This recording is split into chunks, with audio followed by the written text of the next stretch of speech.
Nosso tema hoje é de grande complexidade. Por isso, abordaremos os aspectos que parecem principais. É a sinalização celular. Nos efeitos celulares provocados por um estímulo, dá-se o nome de primeiro mensageiro ao ligante, como no caso dos hormônios, que se ligam aos receptores, e de segundos mensageiros, as moléculas ou íons criadas ou ativadas, ou mesmo somente liberadas dos depósitos celulares, segundos mensageiros esses com poder de escolha das vias, bem como de ampliação da resposta. Receptores podem se localizar em qualquer dos três compartimentos, no exterior da célula, na membrana, ou no seu interior, no citoplasma ou dentro do núcleo. Detalhando um pouco mais essa localização dos receptores, quando eles se localizam no citoplasma ou núcleo, e seus ligantes são hidrossolúveis ou moléculas grandes, necessitam muitas vezes de uma proteína transportadora ou carreadora dos ligantes, situada tanto na membrana plasmática quanto às vezes na membrana nuclear, para a realização das travessias membranárias. Quando a ação do ligante se dá no núcleo, se faz através da interferência na síntese proteica, através dos fatores de transcrição nuclear. Quando os ligantes são lipossolúveis ou pequenos, tem a passagem permitida pelas membranas, também com encontro de receptores ou no citoplasma ou no núcleo, também interferindo na transcrição. Há, no entanto, muitas moléculas hidrossolúveis que não precisam entrar na célula, ativando o receptor, e esse, por sua vez, ativa os segundos mensageiros para que eles realizem a tarefa de ativar as quinases, enzimas que vão ligando as vias necessárias, seja no citoplasma, seja no núcleo ou em ambos.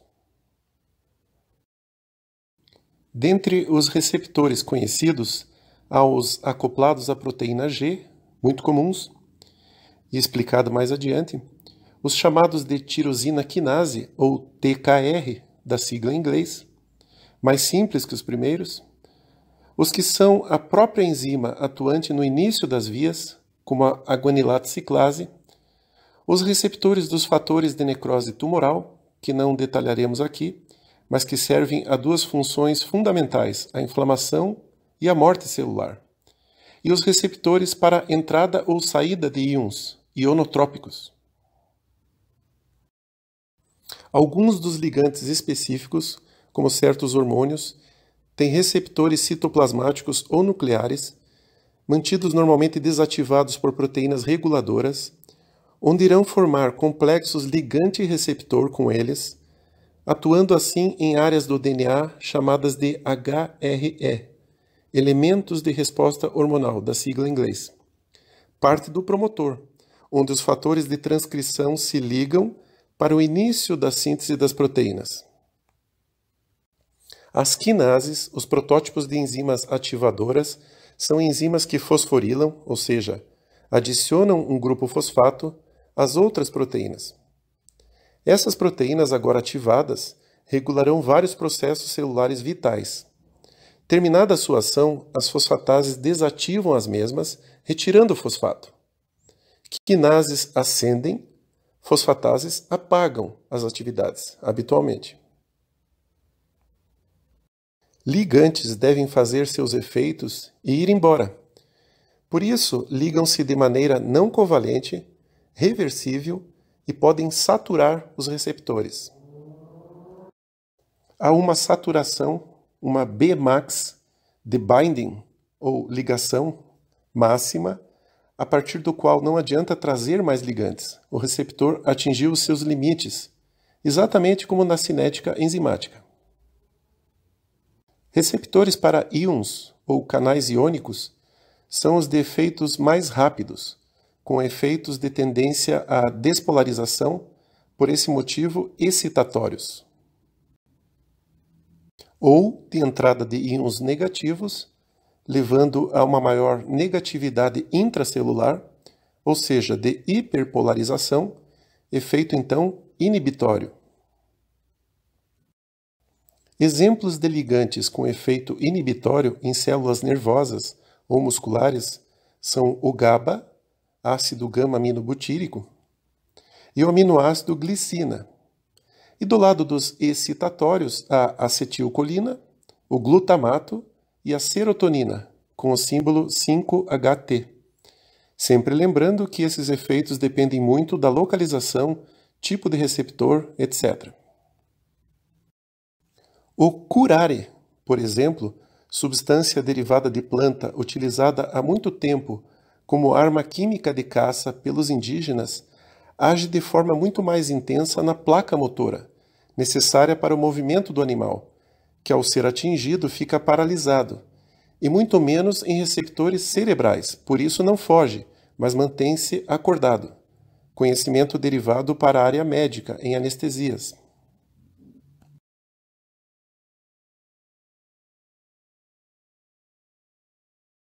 Todos os receptores vinculados à proteína G são grandes proteínas que atravessam 7 vezes a membrana e possuem um domínio extracelular, onde o ligante se insere, e um intracelular, em contato com as proteínas efetoras.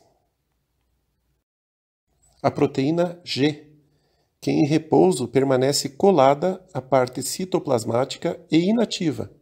É heterotrimérica, significa constituída por 3 partes diferentes, alfa, beta e gama. No momento em que o ligante se associa à porção externa do receptor, essa estrutura sofre uma modificação conformacional. É o sinal para que a proteína G seja ativada. Troca então um GDP, nucleotídeo com 2 fosfatos, associado à inatividade, por um GTP, com 3 fosfatos, que liga a proteína G, fazendo com que essa se desloque do receptor e caminhe paralelamente à membrana.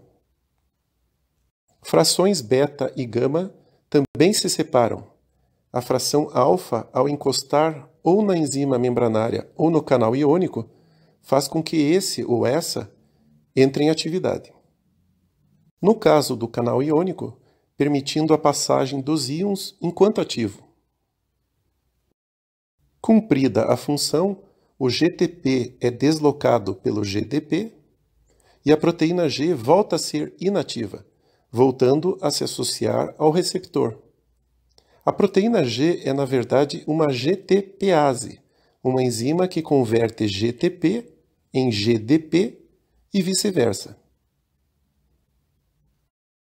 Ainda que não sejam tão comentadas, tanto as frações beta quanto a gama podem ter os mesmos efeitos que a fração alfa, e esses efeitos podem ser de ativação, quando se dá o nome de GS, S de estimulante em inglês, quanto podem ser de inibição de determinado efeito, denominadas de GI. É variadíssimo o grupo de ligantes que funcionam dessa mesma forma. Dentre eles, vários neurotransmissores, lipídios de membrana transformados, outras proteínas e mesmo estímulos como o som ou fotoelétrico. No ser humano, só para o olfato, são mais de 400 receptores já catalogados. O mesmo receptor, no entanto, pode receber muitos ligantes diferentes, desde que possuam características químicas algo semelhantes, como é o caso dos receptores para a adenosina, o nucleosídeo do qual o ATP é feito. O primeiro e segundo mensageiro de destaque é o AMP cíclico, molécula também derivada do ATP, que, como você pode perceber, não é somente uma molécula energética. A adenilato ciclase, enzima presente na membrana plasmática e ativada pela proteína GS, transforma o ATP em AMP cíclico, retirando 2 grupos fosfato do ATP e ciclando o último fosfato em 2 carbonos da ribose. Terminada a ação do AMP cíclico, ele volta a ser AMP, não mais cíclico. mas também, claro, não mais um ATP, porque não há como colar grupos fosfato a não ser na ATP sintase. Essa volta pela ação das enzimas fosfodiesterases. A grande maioria das ações do AMP cíclico nos mais diversos órgãos e tecidos tem a ver com a ação adrenérgica clássica, do tipo flight or fight, fuga ou luta. Dentre elas, a vasodilatação de áreas vitais como os músculos, a broncodilatação, a glicogenólise e a lipólise, como fontes energéticas e etc.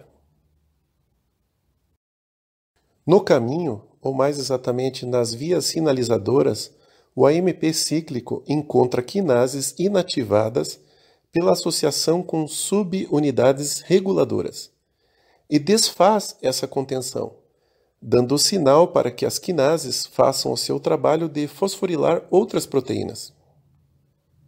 É sempre uma cascata o processo, em que até alguns milhares de proteínas se ativam por um único sinal inicial no receptor. Se por um lado a proteína GS liga o processo de ativação enzimático ou da abertura de canais, por outro, a proteína GI impede essa ativação, contrabalançando o efeito ativador. Alguns exemplos de fisiopatologia. Em certos tumores benignos de tireoide, a existência de mutação genética para a síntese do receptor faz com que esse seja anormalmente sempre ativado, gerando a hiperfunção, o hipertireoidismo. Em outros casos, é a proteína G a estar mutada, incapaz de hidrolisar o GTP, também permanecendo sempre ligada. No cólera, doença diarreica grave causada por uma bactéria, é a toxina dessa bactéria a inibir a ação GTPase da proteína G. Note que não é na fosfodiesterase que desfaz o AMP cíclico o defeito, é anterior à síntese dele. Na coqueluche, doença também bacteriana, também a sua toxina afeta o funcionamento das células secretoras do epitélio brônquico, mas aí atrapalhando a função da proteína GI. É, portanto, a inibição da inibição. A asma, outra doença respiratória, tem na sua fisiopatologia um desequilíbrio dos agentes broncodilatadores e broncoconstritores. A adrenalina broncodilata pela ação do AMP cíclico. E medicamentos usados no seu tratamento, como os beta-agonistas, que mimetizam o efeito nos receptores beta, aumentam a formação do AMP cíclico pela ativação da adenilato ciclase. Teofilina e aminofilina, menos usados hoje em dia, fazem o mesmo efeito broncodilatador, mas inibindo a fosfodiesterase, a desfazedora do AMP cíclico. O neurotransmissor adrenalina, tanto hormônio produzido nas suprarrenais quanto medicamento, nos mostra a complexidade da sinalização celular. Seu efeito nos receptores chamados de beta-1 produzem como efeito importante a taquicardia, a aceleração dos batimentos cardíacos, com um tanto de vasodilatação. Sua ação nos receptores beta-2 provoca a dilatação dos brônquios, um efeito esperado nos medicamentos da asma, citado anteriormente. Por isso, a adrenalina age também na asma. Nos vasos sanguíneos, o efeito beta-2 leva à dilatação também dos vasos sanguíneos. Nos receptores alfa-2, o efeito vascular é o oposto do efeito beta, vasoconstrição pela diminuição do AMP cíclico, pelo estímulo à proteína G inibidora. Já nos receptores alfa-1, também há vasoconstrição como efeito, mas aí pela ação não na adenilato ciclase, formadora do AMP cíclico, como vimos até agora, e sim por outras vias que veremos a seguir, as vias da proteína GQ, O que significa esse Q? Infelizmente nada. Foi nesse caso uma letra escolhida aleatoriamente, diferente da S e da I. Falaremos agora de um outro segundo mensageiro, o cálcio. Esse mesmo conhecido íon divalente atua também, e muito, como segundo mensageiro, ligando muitas funções celulares. Cálcio esse que está presente no extracelular em proporções muito maiores do que no interior da célula. Um dos motivos para isso, mas não certamente o principal, é que o cálcio não pode ver cargas negativas por perto, sem excesso, que ele se associa, aí tanto dentro da célula quanto no extracelular. Se dentro da célula a associação com as cargas negativas do ânion fosfato teriam a tendência a gerar cristais de fosfato cálcico. Para que esse e outros perigos do excesso de cálcio não aconteçam, há 3 controles importantes. Há uma bomba de cálcio, que utiliza a energia celular para se desfazer dos excessos. Há um canal antiporto sódio-potássio, que somente entra em ação em situações mais extremas, pois a célula deve pagar um preço de jogar contra a bomba sódio-potássio, aqui trazendo sódio de volta para dentro da célula, mas também dando uma noção de importância desse controle. E há uma estratégia muito útil, que é a de manter o cálcio estocado dentro de uma organela, o retículo endoplasmático, ou o retículo sarcoplasmático no caso do músculo. Nesse caso, cumprindo a dupla função de utilizar do cálcio como um imprescindível aliado na dobradura final das proteínas dentro dessa organela. Para os breves momentos em que o cálcio, de forma muito controlada, deva entrar em ação, há 4 estratégias para o seu transitório aumento. Um ligante como o neurotransmissor GABA pode abrir um canal de cálcio. Um potencial de ação pode, da mesma forma, abrir um canal do exterior da célula.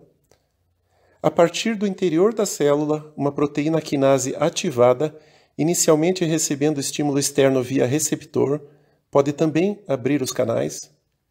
E por último, um segundo mensageiro como o IP3, do qual ainda não falamos, tem a capacidade de abrir canais do retículo endoplasmático, onde esse cálcio está, digamos assim, guardado.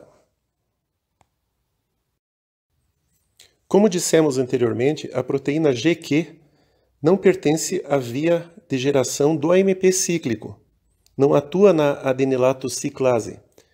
Essa tem a propriedade de, quando ativada por vários ligantes diferentes, ligar outras enzimas, as fosfolipases.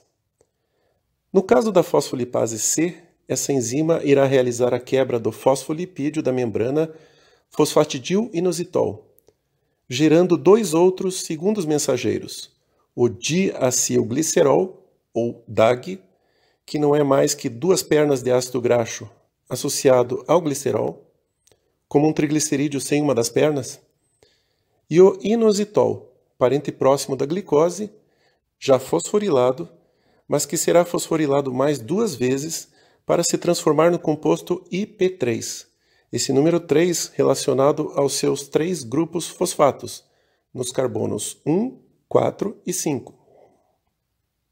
O DAG apolar se mantém adjacente à membrana, onde tem a capacidade de ativar proteínas, especialmente das vias das proteínas quinases C, com efeitos como a interferência no ciclo celular, a resposta imune, a memória, etc. O IP3 polar passeia pelo citoplasma, onde abrirá os canais de cálcio do retículo endoplasmático. Esse cálcio liberado se une a algumas proteínas reguladoras ou ligadoras, ou mesmo aquelas que diminuem a sua ação, todas elas iniciadas com as letras CAL. Quando nas células musculares do músculo estriado, o cálcio se combina à proteína troponina C, na actina, removendo a tropomiosina e expondo o sítio de ligação para a cabeça da miosina exercer a sua atração. A calmodulina é outra proteína que depende da ligação com o cálcio para suas muitas ações, especialmente ligando outras quinases. O chamado complexo cálcio-calmodulina, ou CAM, ativa também a quinase chamada de MLCK, ou quinase da cadeia leve da miosina, principal responsável pela contração da musculatura lisa, já que essa não possui o complexo troponina.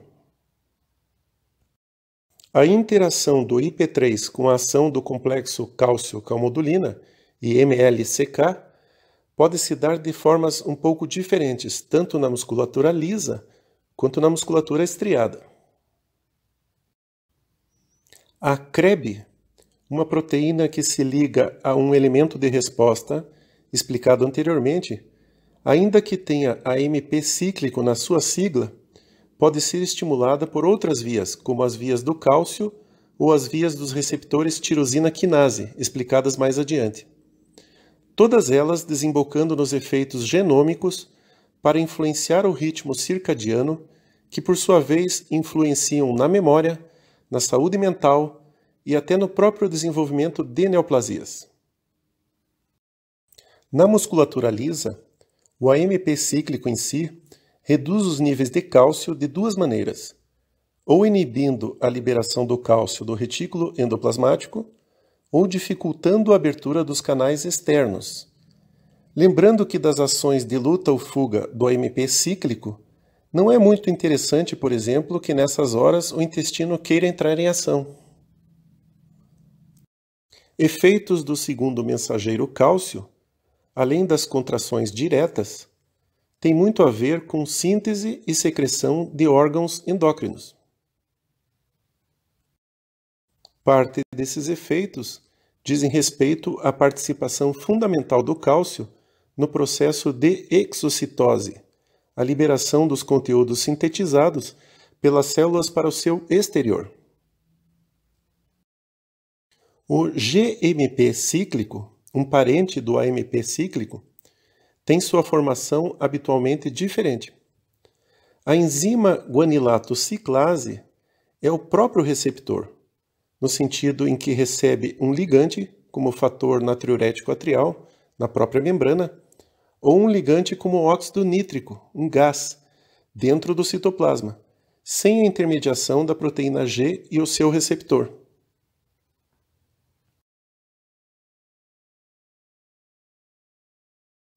Os vasos sanguíneos têm grandes particularidades. Sua musculatura lisa contrai, como qualquer músculo, na presença direta do cálcio. Mas o próprio aumento do cálcio, induzido por ligantes vários, pode levar à ativação da sintase do óxido nítrico no endotélio.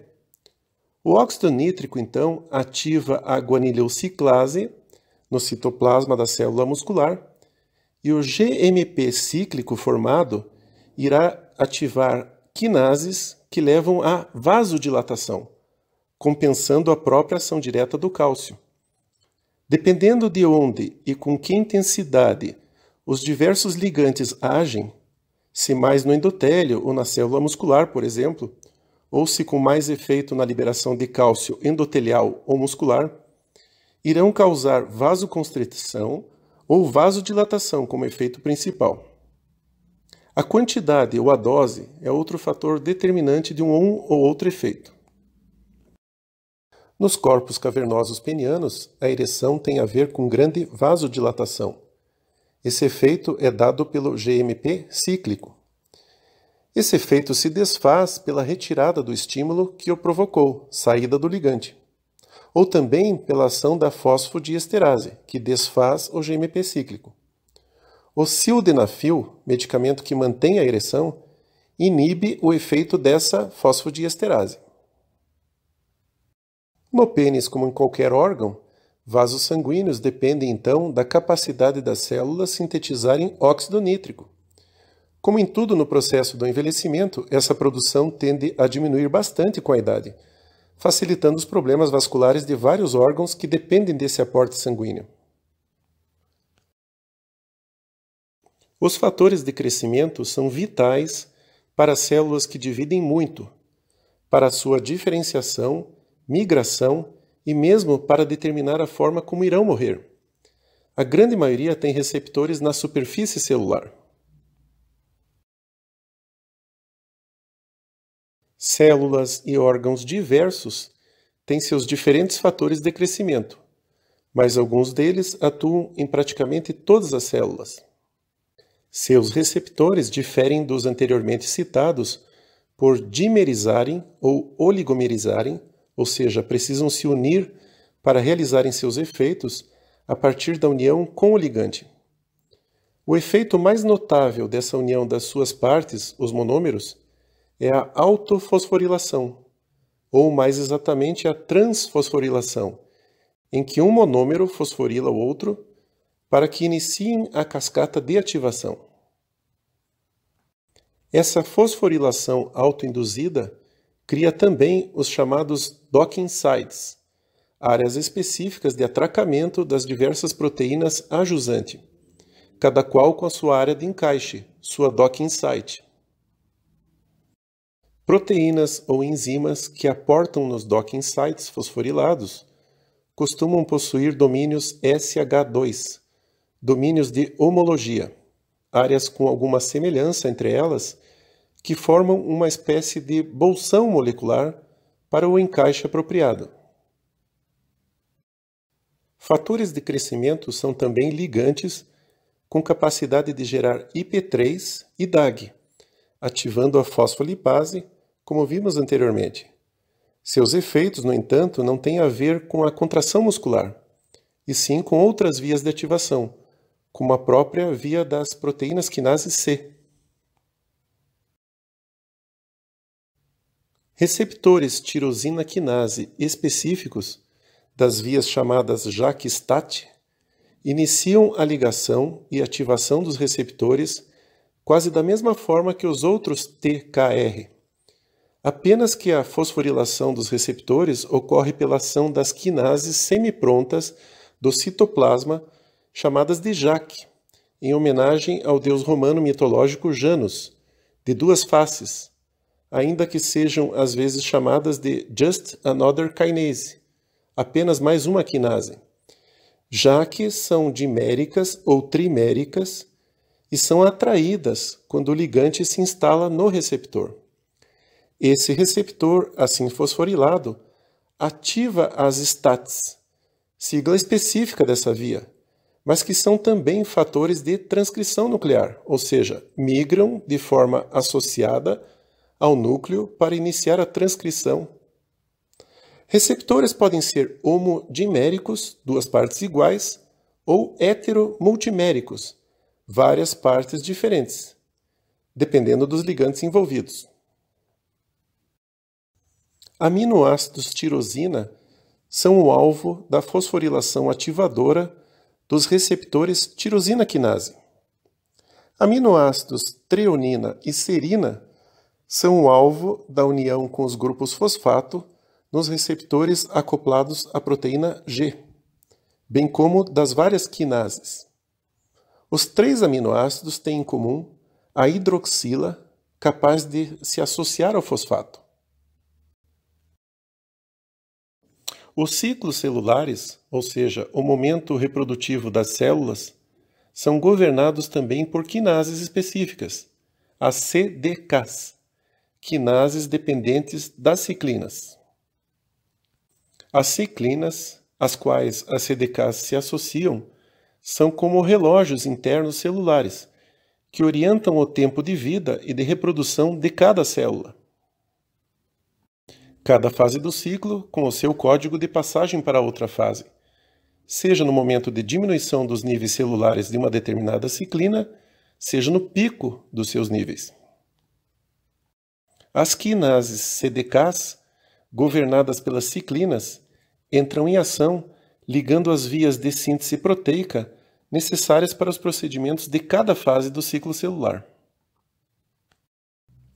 Há, no entanto, uma relação importante com outro grupo de proteínas, as CDKIs, inibidoras das CDKs, como as proteínas P21, P27 e etc., que ao constatarem problemas, especialmente mutações ou síntese proteica defeituosa, param o ciclo, na maioria das vezes levando a célula à fase de quiescência, G0, na tentativa de reparação, e se o reparo pode ser feito, especialmente governado pela proteína P53, dá-se a permissão para o ciclo prosseguir.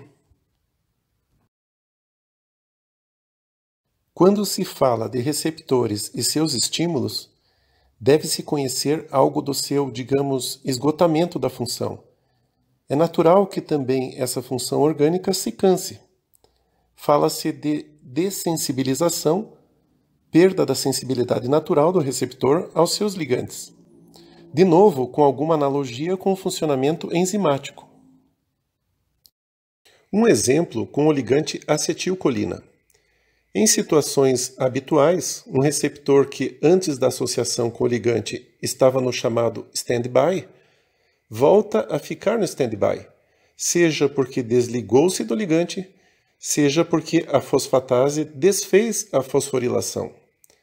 Se ativado em excesso, no entanto, esse receptor dessensibiliza e para de responder, ou responde menos, podendo depois ser ou regenerado, ou degradado e possivelmente ressintetizado. O termo inativação diz respeito à incapacidade de resposta no longo prazo, pela ausência ou perda da capacidade regenerativa do receptor. É quando não importa o quanto de ligante possa existir para aquele tipo de receptor, seus efeitos ou não se mostrarão ou se mostrarão menores, ainda que outros tipos de receptor ainda possam ser capazes de mostrar outros efeitos, o que acontece comumente nas adições, onde efeitos colaterais se mostram, mas os efeitos desejados não. Duas das proteínas que encaminham o receptor falho para a reciclagem, através da endocitose inicial, são a arrestina e a ubiquitina. Se há pouca possibilidade de reparo fácil, a solução é encaminhar aos lisossomos e, após, dá-se a ressíntese, um processo mais demorado. A adrenalina, já citada anteriormente, nos seus vários receptores, em situações zen, tem a predominância do efeito vasodilatador, dos receptores beta-adrenérgicos que, apesar de menos numerosos, vencem o efeito menos potente vasoconstritor alfa. Em caso de dessensibilização, significa, em caso de estresse, a ação beta vasodilatadora passa a perder para a ação alfa vasoconstritora, pois os receptores beta se tornam irresponsivos mais rapidamente. Um dos motivos pelos quais o estresse contínuo pode levar a sintomas de hipertensão arterial.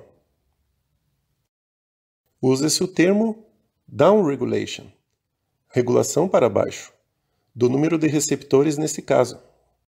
Um resumo para estudo de alguns, não certamente todos, efeitos fisiológicos de alguns dos principais segundos mensageiros.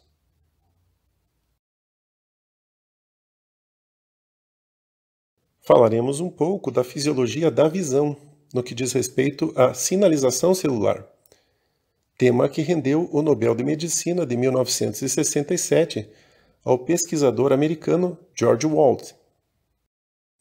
Uma das várias particularidades da visão é que o seu ligante é um fóton, algo no meio do caminho entre uma partícula e uma pura energia radioativa. Independente desse fato, como qualquer ligante, passará pelo receptor e terá sua transdução e amplificação celular do estímulo inicial, gerando uma resposta, mais ou menos o mesmo caminho que as ondas do rádio fazem ao gerar a música. Outros receptores de órgãos dos sentidos têm as suas particularidades, mas talvez os da visão sejam os mais complexos. Ainda que se diga que os bastonetes e os cones sejam os receptores da visão, eles são as células nervosas que contêm os verdadeiros receptores, as opsinas, incrustadas nas suas extensas membranas. Bastonetes são muito mais numerosos, na casa dos trilhões, especializados no perceber a presença da luz, E os cones mais pontiagudos existem apenas em milhões e percebem tanto as cores quanto o detalhamento das imagens. Bastonetes não especializados em cor são mais ou menos todos iguais. Cones são capazes de gerar o prisma na combinação das cores básicas. São perto de 10% azuis, 30% da cor verde e 60% vermelhos. É o motivo pelo qual, quando você fecha os olhos em um dia muito claro, percebe de olhos fechados a cor vermelha. Cones concentram-se em uma área específica da retina, a fóvea, termo originado no latim, que significa um pequeno buraco. É uma depressão na área da retina que, além dos cones, concentra quase a metade das fibras nervosas para o nervo óptico. Aparente no exame chamado de fundoscopia, ou fundo do olho. Cones e bastonetes se assemelham no fato de possuírem seu segmento externo, aquele que está em contato com o epitélio da retina, composto de uma estrutura membranária organizada como andares de um enorme prédio, onde os receptores opsinas estão localizados, e o segmento mais interno, onde há grande concentração de mitocôndrias, e por fim, os terminais sinápticos que levarão a informação visual até o nervo óptico. Uma confusão que pode acontecer aqui é que, se se pensa na luz como vindo do exterior, ela inicialmente passa pelo segmento interno, bate no epitélio e volta. Volta acendendo as luzes dos andares do nosso metafórico prédio, ligando os receptores no caminho, trazendo impulsos nervosos na forma de propagação dos potenciais de ação gerados nos andares de cima. A visão dinâmica completa do caminho da luz através do olho, batendo no epitélio retiniano, voltando pela extensa membrana dos cones e bastonetes, gerando o impulso nervoso na volta, impulso que será reunido no grande nervo óptico. Uma outra representação para a compreensão. Às vezes pode ser difícil entender que com essa estrutura inteira de um cone ou de um bastonete, trata-se de uma única célula neuronal, onde a parte que encosta no epitélio possui uma organizada estrutura repleta dos mesmos tipos de receptores, as opsinas, acoplados à proteína G, no caso da visão chamado de transducina.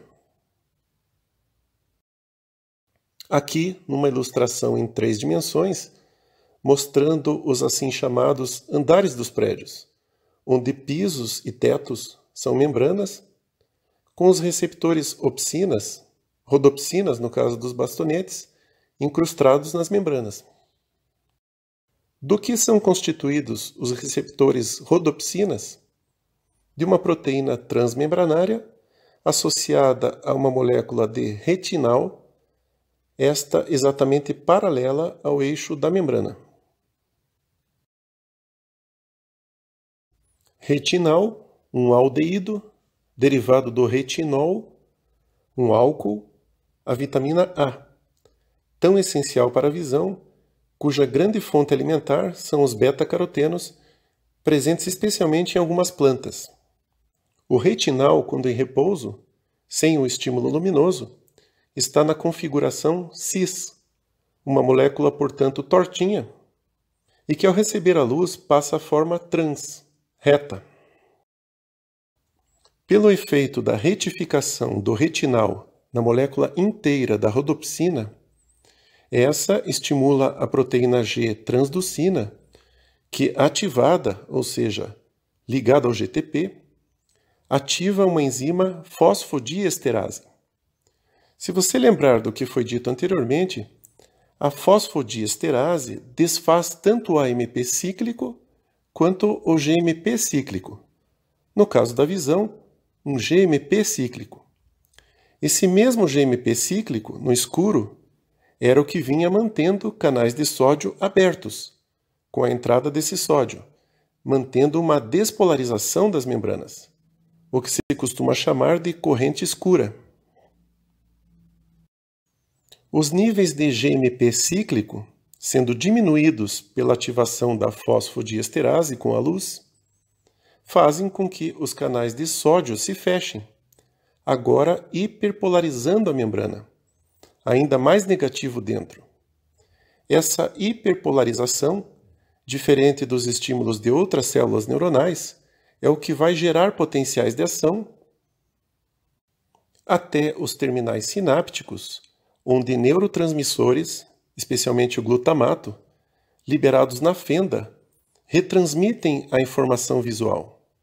De que forma? Novamente, da mesma maneira que vimos até agora, estimulando receptores acoplados à proteína G presentes nas células neuronais vizinhas, chamadas de bipolares, e assim por diante. Resumindo, no escuro, GMP cíclico, abundante e funcionante. Canais iônicos abertos, membrana despolarizada, com pouca capacidade de gerar impulsos elétricos. Com o estímulo luminoso, a diminuição do GMP cíclico no interior da célula neuronal, canais iônicos, corrente escura, fechados, hiperpolarização, criação de impulsos elétricos. O termo bleaching, ou clareamento, se refere à espécie de gasto ou estrago que acontece na molécula do retinal, no interior da rodopsina, no exato momento em que a luz chega aos olhos. Há que se recompor esse retinal. É aí onde entra a vitamina A. Informações visuais que serão interpretadas essencialmente no córtex visual. Obrigado.